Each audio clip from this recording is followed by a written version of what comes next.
Imini yesabatha ebenhle kwabangcwele. Sovula ngesihlabelelo 36. Ngofa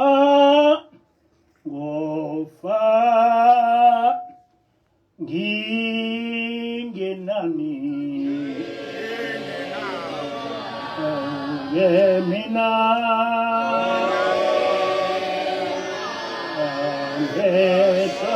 ngesasoni ake ngofa ngingenani phansi kakhulu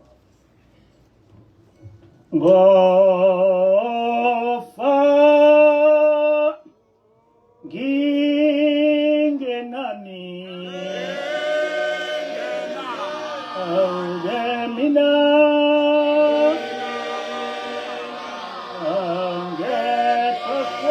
angethasoni ake ngofa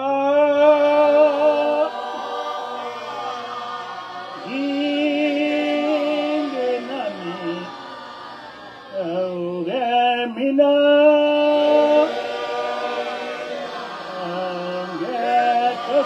angethasoni angofela esandleni sakhe athunywa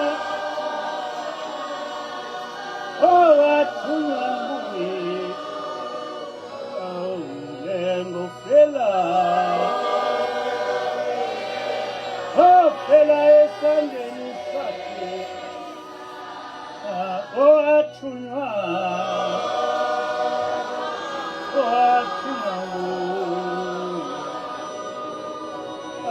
angofela esandleni sakhe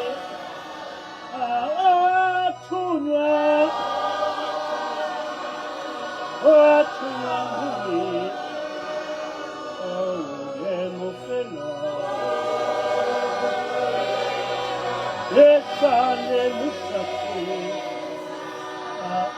athunywa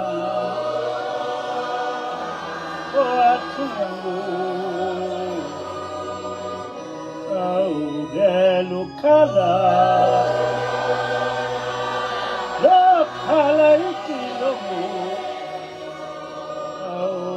lokwamukela umoya wami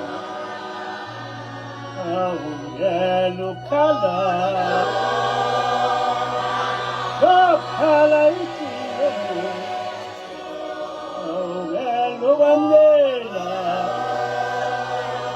umoya wami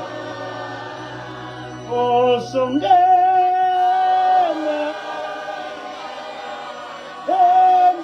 endleleni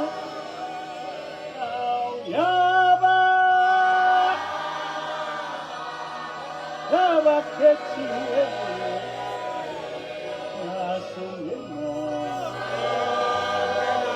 songena entolekeni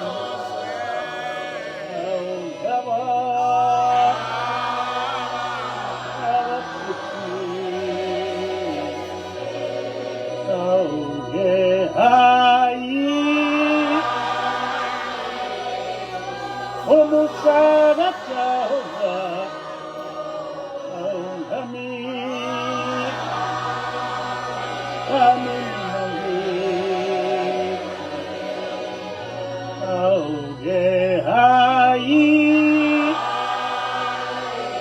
Umusana Jehovah,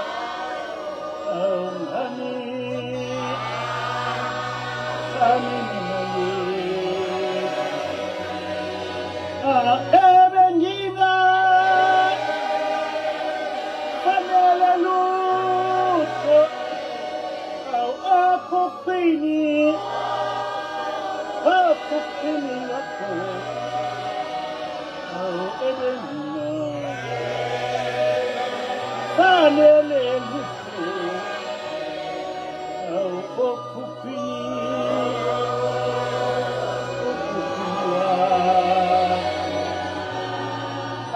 ebenginga fanele lutho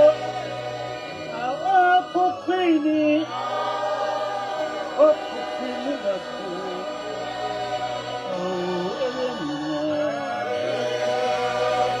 ebenginga fanele okhuphini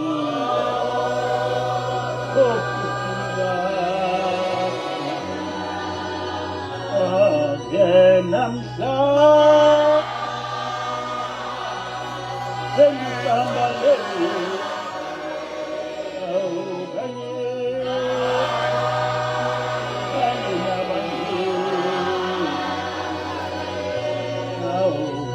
namhla sengihamba leli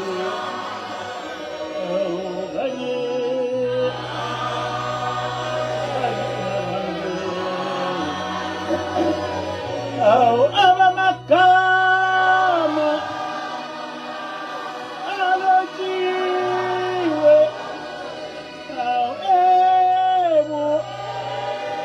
ebusweni bakho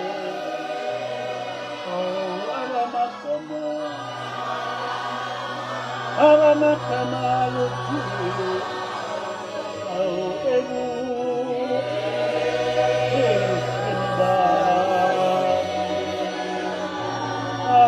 abamagama alotshiwe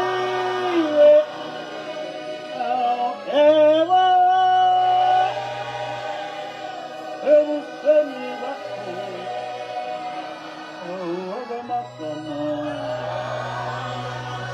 abamagama alotshiwe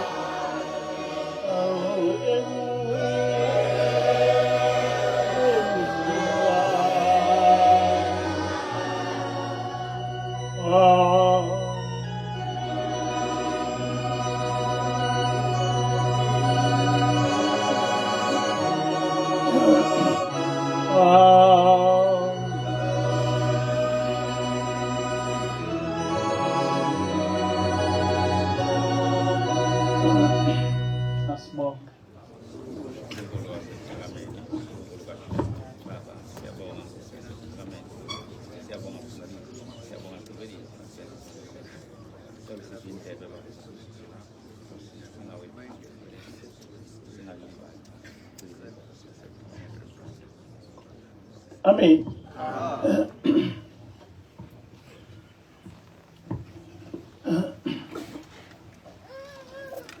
Isihloko salenkonzo sithi abafuna ukungena embusweni wezulu abaqondise ukukholwa kwabo. Abafuna ukungena embusweni wezulu abaqondise ukukholwa kwabo. Hosea 4:6 uJehova uthi abantu bami bayabhujiswa ngokweswela ulwazi. Njengoba ulenqabile ulwazi, nami ngiyenqaba ukuba ube ngumKristu wami. Ukhohliwe ngumthetho kaNkulunkulu wakho, nami futhi ngiyakukhohlwa abantwana bakho. Amen. Ngazalwa umuntu owayekholwe kakhulu futhi engalokothi ukuphuma enqubeni yokukholwa. Umama wakhula ehlala nobabamkhulu umprofeti uIsaiah Shembe, ukuthola kube kuye. Ekuhambeni kwababamkhulu emhlabeni, umama wahlala kubaba ilanga waze wayogana kwaMpanza ehlala kuye. Kwethu azikho izinganekwane esasinazo ngaphandle kokukhuluma ngokukholwa noma umama asixoxele ngobaba mkhulu nenkosi ilanga. Yikho-ke ngiyaye ngimangale uma sengizwa sekunezimfundiso noma kunemfundiso ethi umuntu odla inkukhu akangeni ezulwini. Neminye imithetho engayazi ngoba kwethu zazifuyiwe izinkukhu sizidla.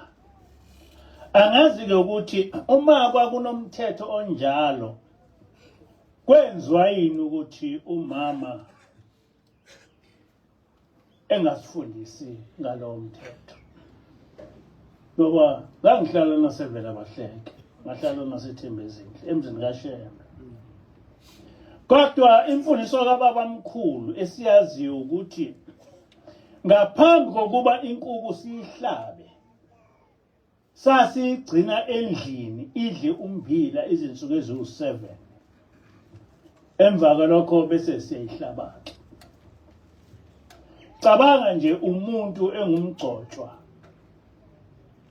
ebenevangeli elithi uma udla inkukhu ngeke ungene ezulwini. Kodwa engasho lutho ngokusonta nezangoma kanye nokuhlabela amadlozi. Sengangamuzwa umuntu la kwa TikTok ekhuluma lokho. Ethi nje uma udla inkukhu ngeke ungene ezulwini. Kodwa kusho umuntu ohlele nezangoma. Uma kwakunomthetho ukuthi umNazaretha akayidli inkukhu, yayingeke inkukhu idliwe kwethu. Angeke umama idle inkukhu. Mama wakhuliswa ubaba mkhulu nobaba ilanga. And wayengayenzi into ephambene nomthetho okukholwa. Mina ngangiyisishoshovu senkolo yobuNazaretha. Ngashumayela futhi ngabhala izincwadi eziningi ngoShembe nobuNazaretha. Yimina engaphumela eShashalazini emsakazweni ngiliswana naleli lumbo lokuthi uShembe wazama ukundiza wafa. Yimina futhi engayo uTLC ngochaza ngokuhlukunyezwa komprofeti namaNazaretha behlukunyezwa zimishini nohulumeni. Imina futhi engangihamba nobaba inyanga yezulu elwela ukuba ibandla lamaNazaretha libe semthethweni njengawo wonke amabandla. Futhi mina engakhipha ibandla lamaNazaretha ngaphansi kwenkolo yobuKristu. Ngathi alibe inkolo ezimele. Kwalokho ngaba nesiloti emsakazweni esibizwa ngokuthi uShembe nobuNazaretha. Mina ngiqala lesi siloti njengoba ngishumayela emsakazweni nje. Imina engangivame ukushumayela ema-universities amaningi ngichaza ngoShembe nobuNazaretha. Empilweni yami yonke bengilela uShembe nebandla lamaNazaretha. Kodwa mhla ka4 January 2010 kwafika ingilosi kithi ihamba ngezinyawo. Yathi ithunywe nguShembe ubaba ilanga kimi. Uthi angiphume ebuhleni bese ngakha ibandla kulo engizofundisa abantu indlela eyiyo yokukhonza uJehova. Ngisusele eBhayibhelini nasezinhlabelelweni zamaNazaretha. Ngibuye ngilandele izintshumayelo nezimfundiso zikababa mkhulu efundisa ngokukhonza uJehova. Ingilosi ayikhulumanga lutho ngokufundisa ngoShembe kumbe ngobuNazaretha. Ingilosi ayikhulumanga ngalutho ngoJesu kumbe ngobuKristu. Kodwa yathi kuthiwa angifundise indlela uShembe owayefundisa ngayo ngoJehova. Amen.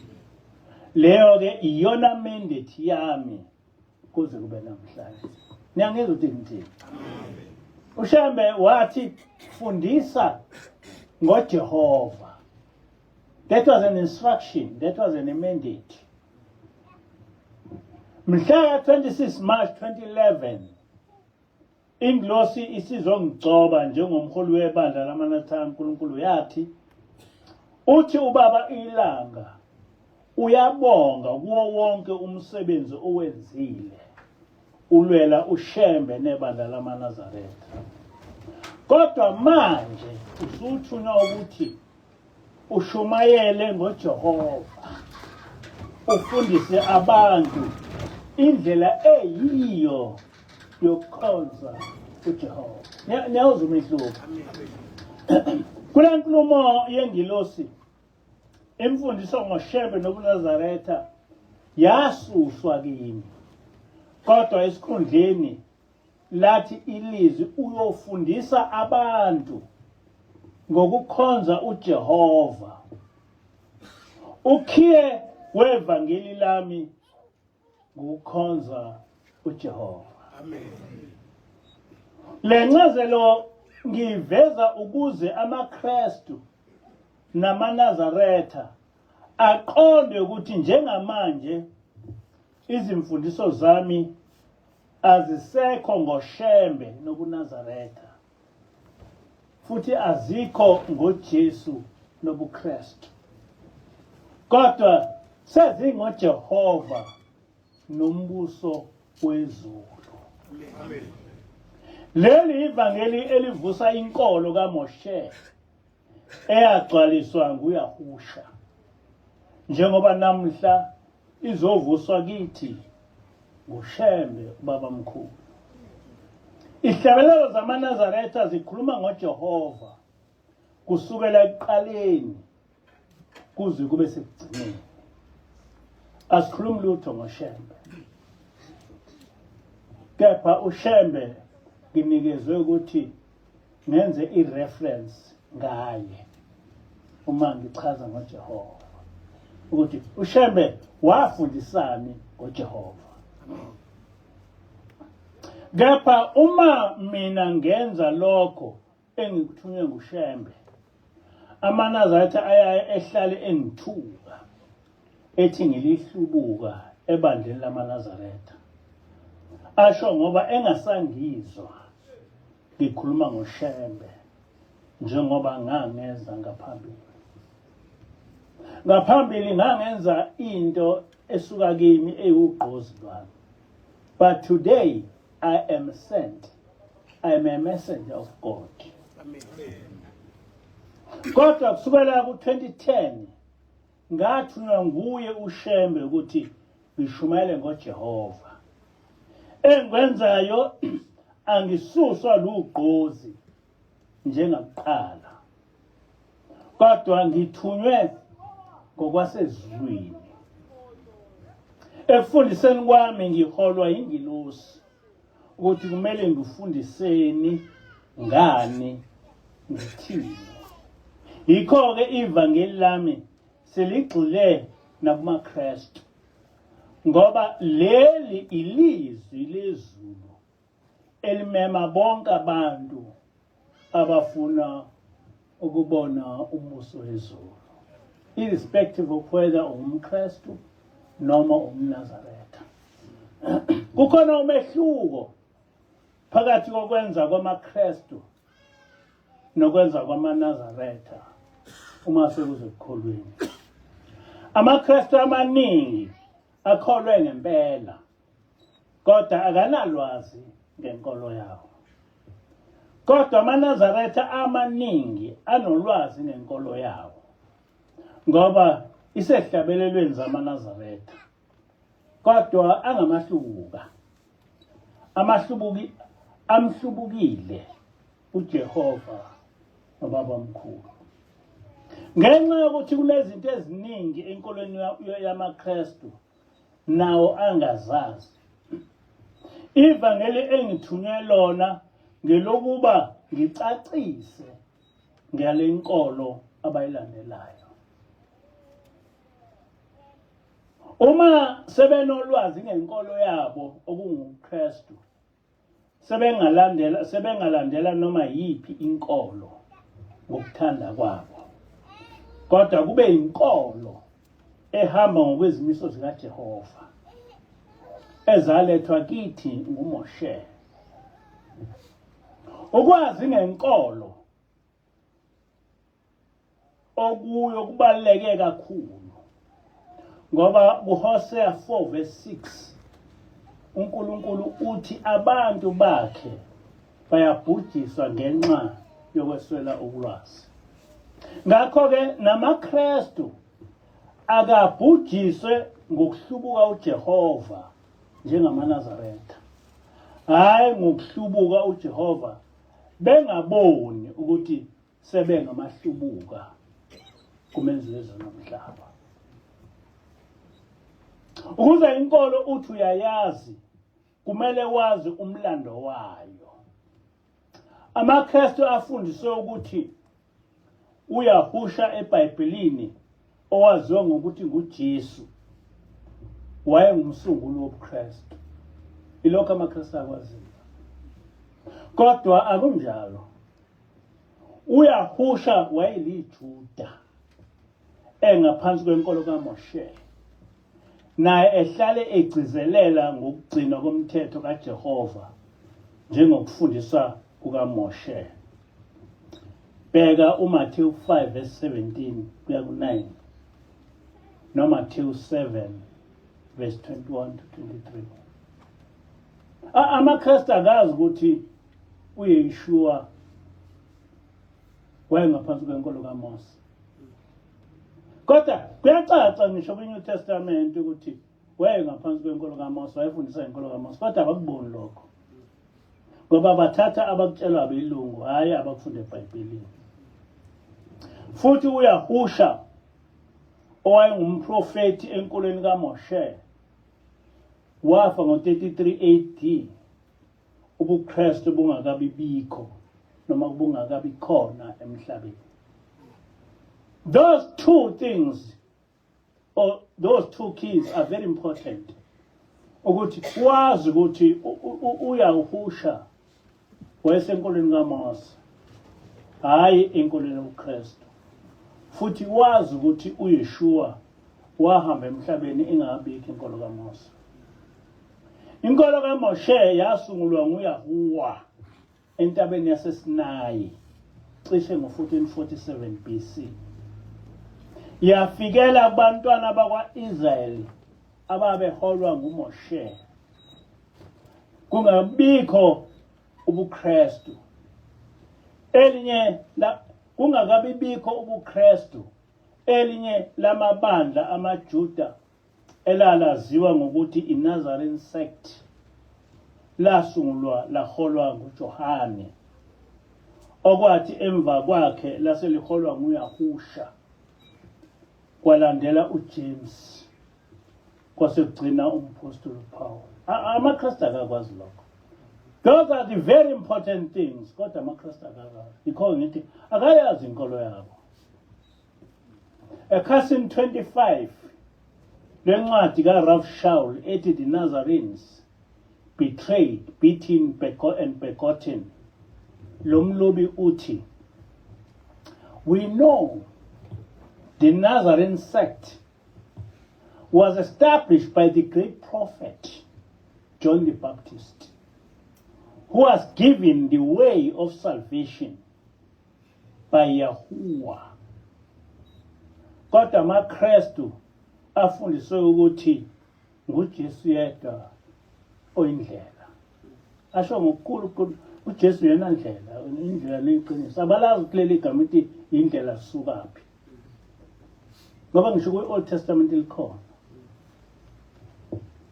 John's role was to instruct and mentor the Messiah in the office of high priest and teach Yahusha the way. We know then that Yahusha took over as the leader of the Nazarene from John. James the Just then took over from his elder brother Yahusha and led the early Nazarenes. Shaul the apostle then took over from James the Just and became the most influential leader of the Nazarenes in history, second only to Yahusha. John was the two sons of Yahuwah, and they were all known as the Hebrew Nostri or Hebrew Nazarenes, and were spoken of in the Dead Sea Scrolls as guardians of the law, prophets, and Messiah. They were fierce defenders of the Torah against all attempts to Hellenize it and apply pagan influence. Amen. AmaKristu akakwazi konke lokho. Kodwa isizwe esagcina ngokunqoba amaJuda ngo-70 AD kwaba ngamaRoma asebizwa namhlanje ngamaNtaliyane. Esenqotshwe amaHebheru, amaRoma alwela ukuyiqeda lenkolo yamaHebheru. In fact, hayi ukuthi bagcina ngokulwela bayiqeda. Kodwa ngo-313 AD kwaba nombuso wamaRoma uConstantine okunguye owasungula inkolo yobuKristu. Ngo-335 AD uConstantine waba namaCretes, ngawo owashaya umthetho oqeda inkolo yamaHebheru okuyi-Mosaic faith. Wabe sethi kulo lonke izwe kuzoba nenkolo eyodwa okuyi-Christianity. Umthetho kaConstantine ukuthi inkolo ezoba khona ezweni ne-Christianity kuphela. Igama elithi Catholic Church kusho ukuthi Universal Church, okwakuyibandla elaliphethe noma namanje lisaphethe umhlaba wonke. Kafuphi iCreed echitha inkolo kaMoshe ithi, ngiyayichitha yonke imikhosi nemicimbi nemithetho, ukudla isinkwa esingenamvubelo, iminikelo yamawundlu eyenziwa ngamaHebheru. Ngichitha nayo yonke iminikelo, imithandazo, ukuzingcwelisa kanye nokudumisa kwabo, ukuzila kwabo, imikhosi yokweshwama, amasabatha, amahubo, nezaka, nenkoloze yokuya kwabo ukuyokhonza emathempelini.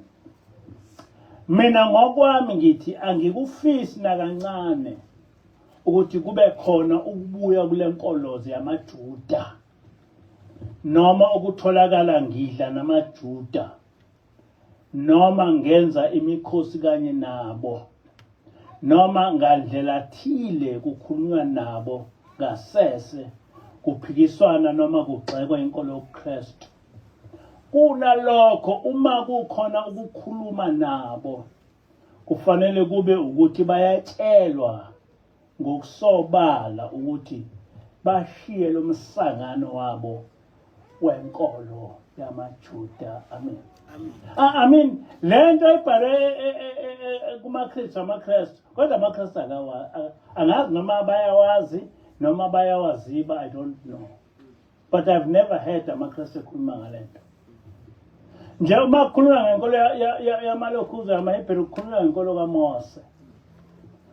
Le Creed engiyifingcile ubufakazi okumele kwaziwe yiwo wonke amaKristu esizwe simnyama ukuthi inkolo kaJehova yachithwa inkolo yamaKristu ngamaCretes. Enye ikhidi engibona amaKristu kufanele ayazi ile efundeka kanje. Ngiyawemukela onke amasiko, imicimbi, imithetho, imikhosi yamaRoma, iminikelo, imithandazo, ukuzihlanza ngamanzi, ukungcwelisa umpristi omkhulu wamaRoma. Ngamukela nomkhosi wesabatha likaNkulunkulu oyilanga, iSunday. Ngalokho usuku lwangesonto olokukhonza uJesu inkosi, njengoba bekade lwaziwa ngokuthi usuku lwenkosi uBhali. Uma uBhali ekhonzwa ngalolu suku ngoba eyinkosi, kanjalo noJesu ukhonzwa ngalolu suku ngoba naye eyinkosi. Kwamukeleka nayo yonke imigubho yamaKristu kanye nokudla neziphuzo zesizwe samaRoma. Amen. Amen. Isizwe esimnyama sazi ukuthi kulusike lwenkolo yobuKristu ukuthi bakhonze uNkulunkulu olilanga, uBhali. Ingakho besonta ngesonto. Nokuthi enkolweni yobuKristu bagcine imikhosi namasiko amaRoma okuyisizwe semhlaba. Bayenza lento kodwa angazi noma bayazi ukuthi lento ibhaliwe iyikhidi yobuKristu. Ngokusobala amaKristu amaningi lenkolo ayilandela ngokungasazi isimo sayo. Ngoba uma bebeyazi bekungasho ukuthi kukhona ongahambi kahle emakhanda abo. Akakho umuntu ophile kahle ekhanda ongajoyina inkolo yabezizwe ekhonza isithixo futhi echitha inkolo kaJehova. So ayasiyumi ukuthi lento bebengayazi ngoba akakho umuntu ophile ekhanda ongashiya inkolo kaJehova eyokhonza inkonzo yabezizwe echitha inkolo kaJehova. Kodwa abantu bakithi bayakulahla okwabe ngokungazi, balandele inkolo ekhonza uBhali. Balichitha isabatha likaJehova bekhonze ngesonto likaBhali. Bayigcine yonke imikhosi yezithixo zamaRoma, njengoKhisimusi, njengama-Easter nokuningi okudala. Bakwenza lokho bantu bakithi. Uthi-ke uNkulunkulu, abantu bami bayabhujiswa ngokweswela ulwazi.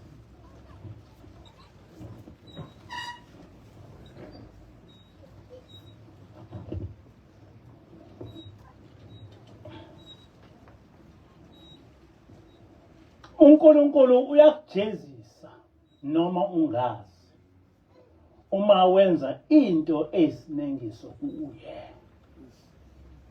Ngakho njengoba ngithunywe ukubuyisa ivangeli kaJehova kuma-Israyeli elafika ngoMoshe, ngithi lalethwa nguShembe, kumele sibenze abantu bazi ukuthi le nkolo yabezizwe isitha sikaJehova. I don't know noma abantu abamnyama abangamaKristu bayakwazi lokho. Ngoba inkolo yobuKristu iyisitha senkolo kaJehova. LamaKristu akasavezwa enkolweni yobuKristu ngoba kubonakala ukuthi ngokuwaveza abantu bazovuleka amehlo bese beqala ukuba nemibuzo ngale nkolo mbumbulu.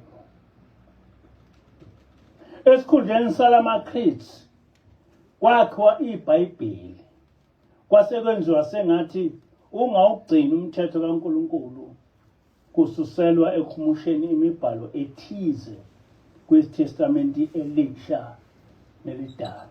I don't know whether you follow that. AmaKristu abakhona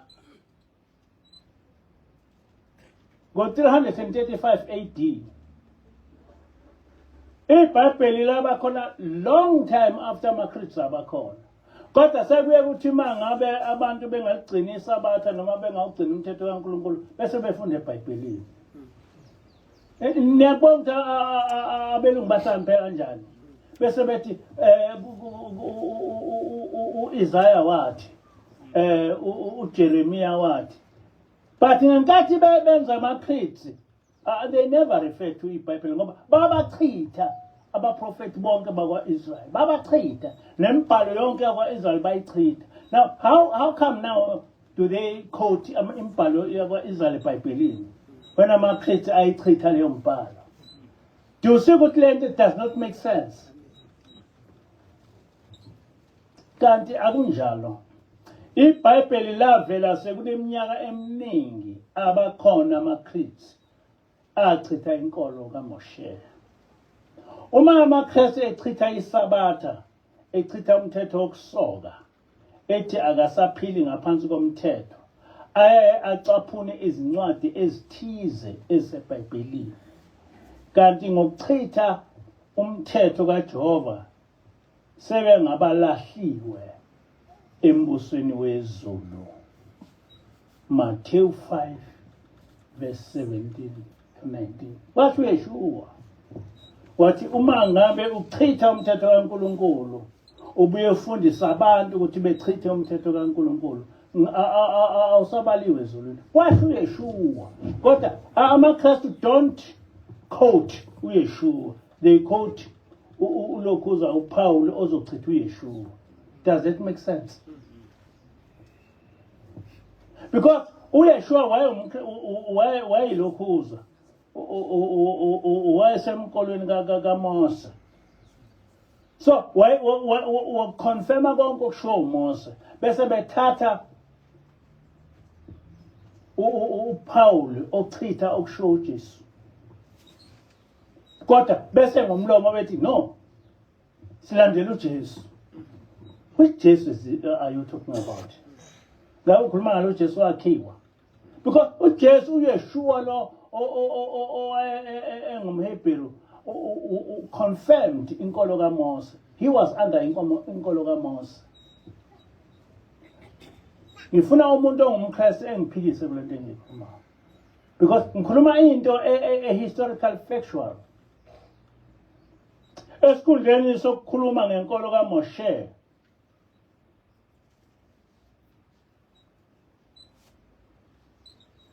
nenkolo yobuKristu sesikhuluma ngeTestamenti elidala neTestamenti elisha.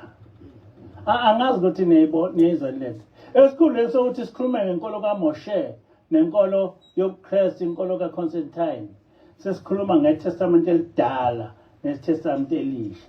Ngoba inkolo kaMose isifakwe ngaphansi kwenkolo yobuKristu. Ngoba sekuthiwa inkolo yobuKristu iyona yodwa ekhona. But inhloso yokuthi inkolo kaMose yobuKristu kube iyona yodwa ekhona ukwenza ukuthi uma sebechitha inkolo kaMoshe ungaboni. Bese uhamba wena uyofuna ukuthi hayi kwiTestament elidala ukuthi he never existed. Just like uJesu never existed. So uJesu noYeshua never uJesu noPaul wenziwa ngabezizwe. Kodwa uPaul lo oShaul okhuluma ngaye eBhayibhelini eqaleni wabakhona, just like uYahusha wabakhona. Kodwa basebelishintsha igama sebethi uPaul. Yena igama lakhe kwakuShaul.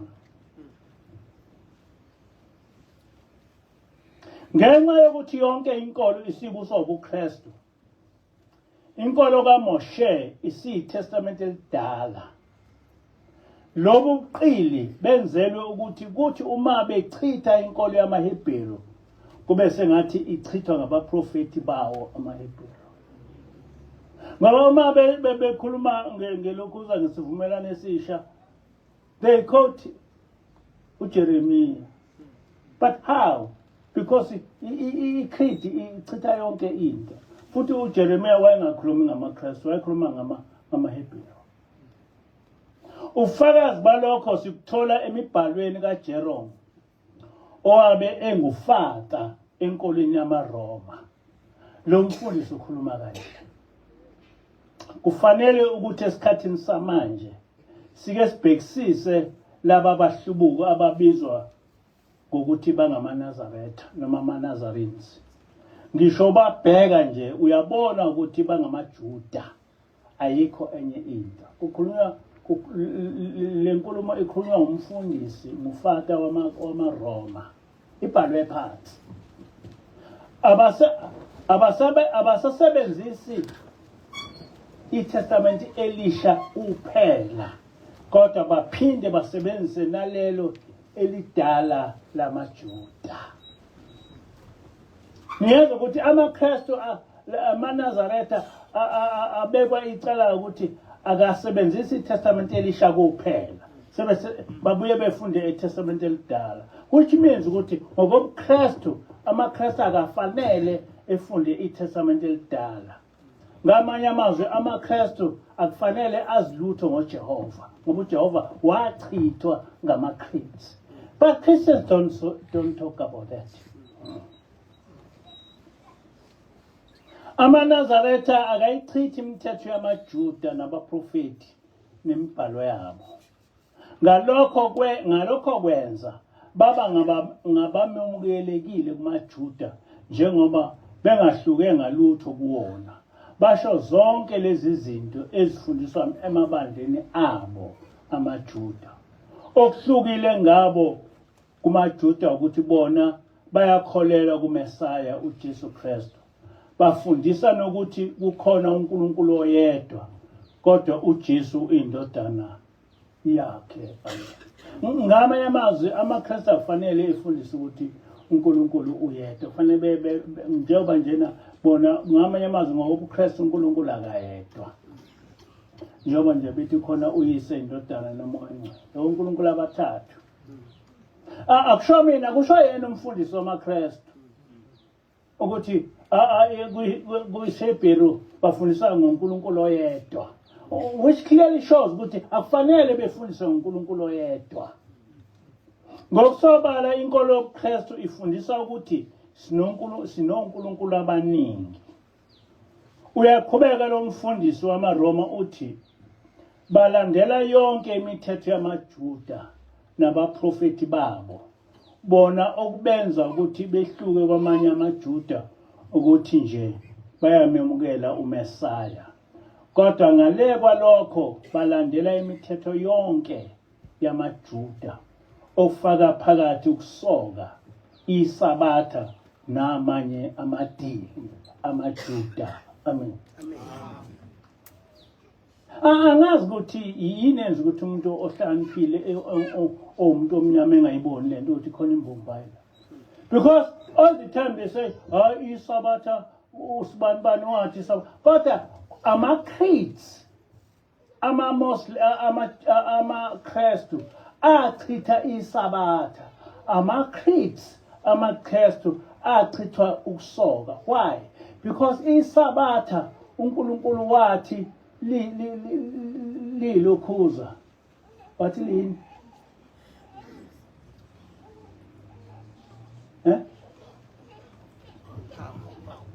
Liwuphawu. Wathi uNkulunkulu liwuphawu phakathi kwakhe nama Israel. Yikho ke amalokhuza amaKristu elwa kangaka neSabatha. Ngoba uNkulunkulu wathi liwuphawu phakathi kwakhe nabantwana bakwaIsrael.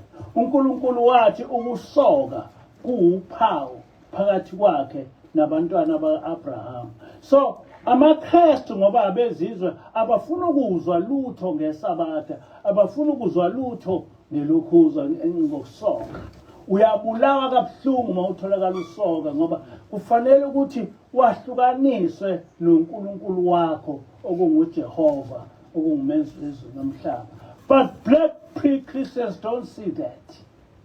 They don't see that. Bavele nabo beyeke indaba kaNkulunkulu belandele indaba kaConstantine yokuchitha iSabatha. bese beba ngakubelungu beya ngabezizwe belekelela bezizwe ukuchitha uNkulunkulu wabo.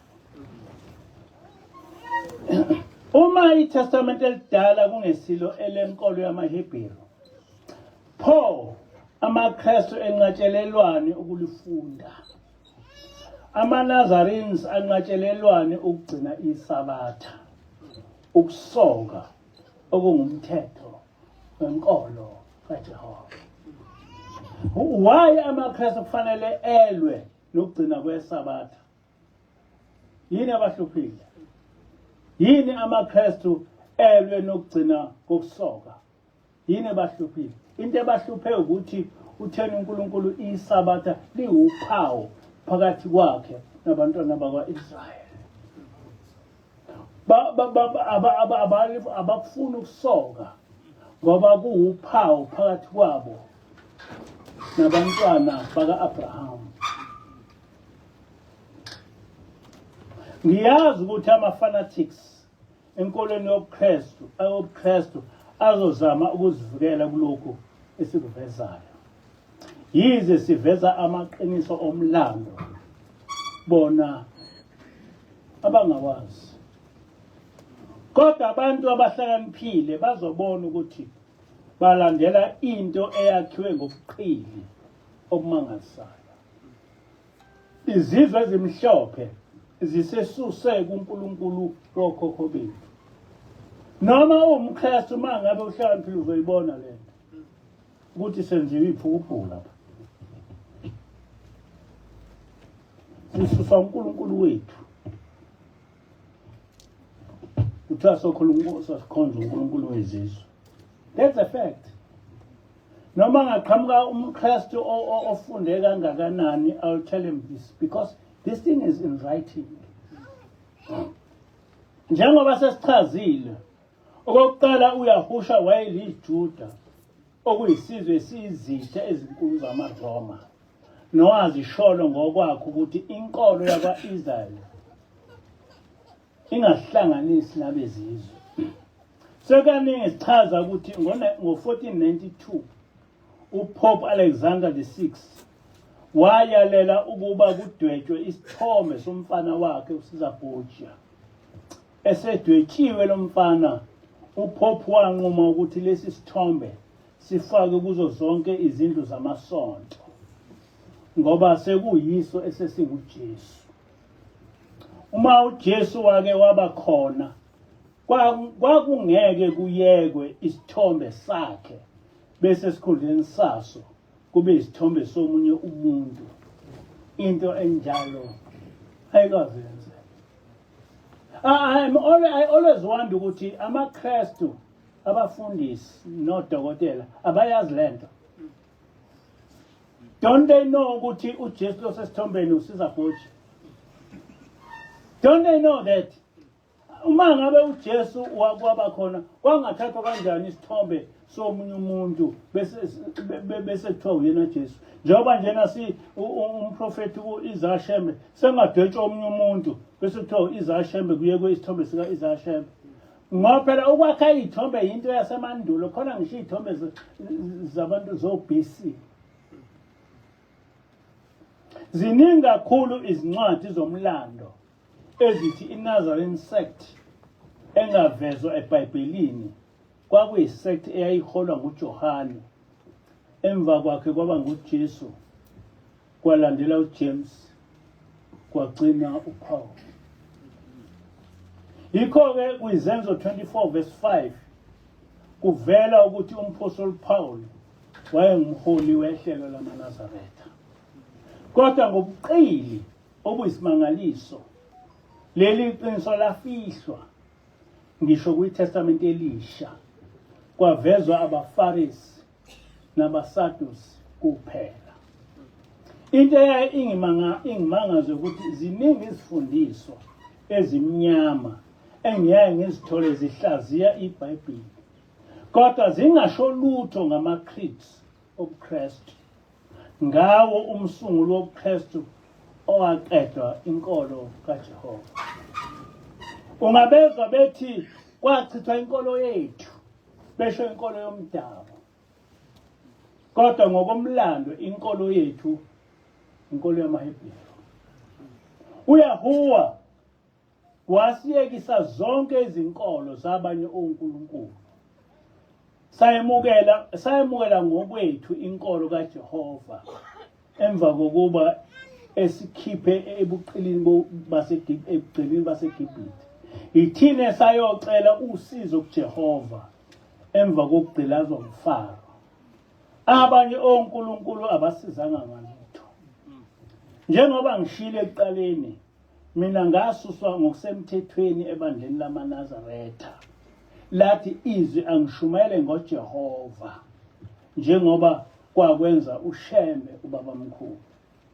Noma ungathatha izihlabelelo zamaNazaretha kwemithandazo nesihlabelelo ubabamkhulu ugqugquzela ukukhonzwa kaJehova yena yedwa nokugcina kwemithetho yakhe.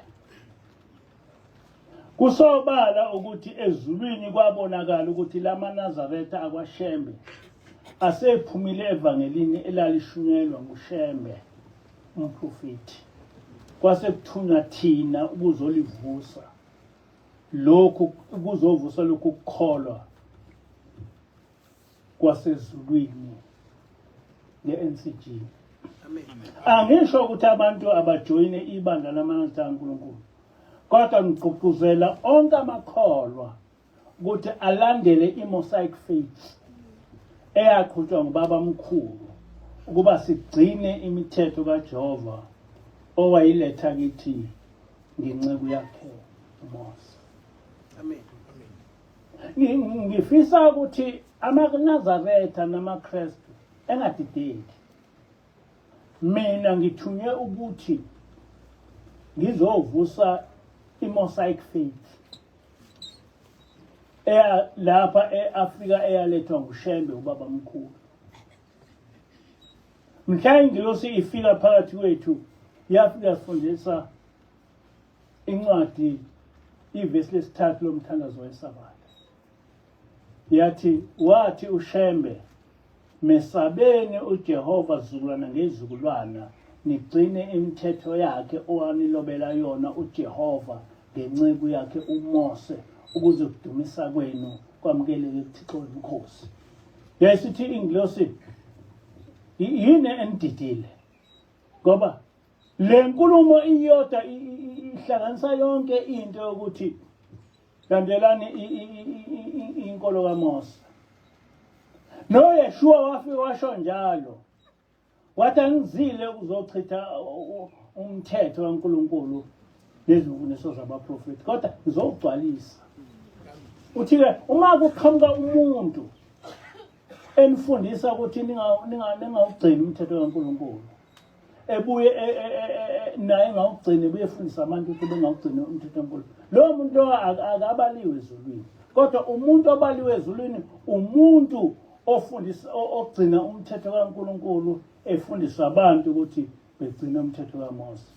Njengoba ngimi njena ngibaliwe ezulwini. Amen. Ngisho ngaqhamuka ingilosi noma ngaqhamukani iyothi ngenzeni, ngoba impilo yami yonke ngifundisa ukuthi abantu ababuyele kuJehova.